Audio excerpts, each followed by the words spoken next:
Primer variante de la primer diagonal, elevación anterior.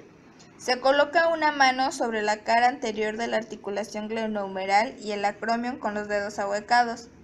La otra cubre y apoya la primera. Se tracciona la escápula hacia abajo y hacia atrás, hacia la columna torácica inferior, con el ángulo inferior rotado hacia la columna. Se pide al paciente que encoja el hombro hacia arriba, hacia su nariz y tire.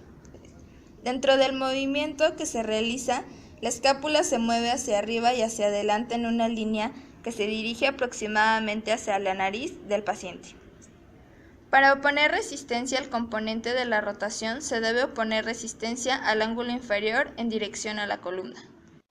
Segunda variante de la primera diagonal, descenso posterior. Los talones de las manos se colocarán a lo largo del borde vertebral de la escápula, con una mano justo encima de la otra.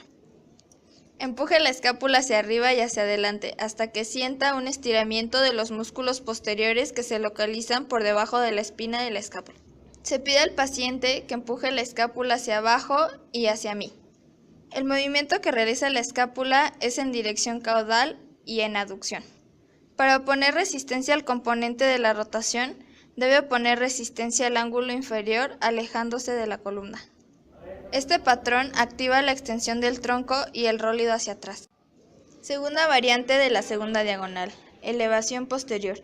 Coloca sus manos por detrás sobre el músculo trapecio por encima de la espina de la escápula. Se lleva la escápula hacia abajo y hacia adelante hacia el ilion opuesto, con el ángulo inferior en dirección a la columna, hasta que sienta que el músculo trapecio anterior se tensa. Se pide al paciente que encoja el hombro hacia arriba. La escápula se desliza en dirección craneal y hacia aducción, en una línea que se dirige hacia la mitad de la parte superior de la cabeza del paciente, con el ángulo inferior en rotación alejándose de la columna. La resistencia sigue la curva del cuerpo del paciente. Con este patrón se facilita el movimiento hacia atrás, similar al momento previo a lanzar un objeto. Primera variante de la segunda diagonal, descenso anterior. Coloque una mano detrás sosteniendo con los dedos el borde lateral de la escápula. La otra mano se coloca por delante sobre el borde axilar del músculo pectoral mayor y sobre la apófisis coracoides. Se levanta toda la escápula hacia arriba y hacia atrás, hacia el centro de la parte posterior de la cabeza. Se pide al paciente que lleve la escápula hacia abajo y hacia su ombligo. La escápula se mueve hacia abajo y hacia adelante en una línea que se dirige hacia la cresta ilíaca anterior contraria. La resistencia sigue la curva del cuerpo del paciente. Este patrón facilita el rólido hacia adelante.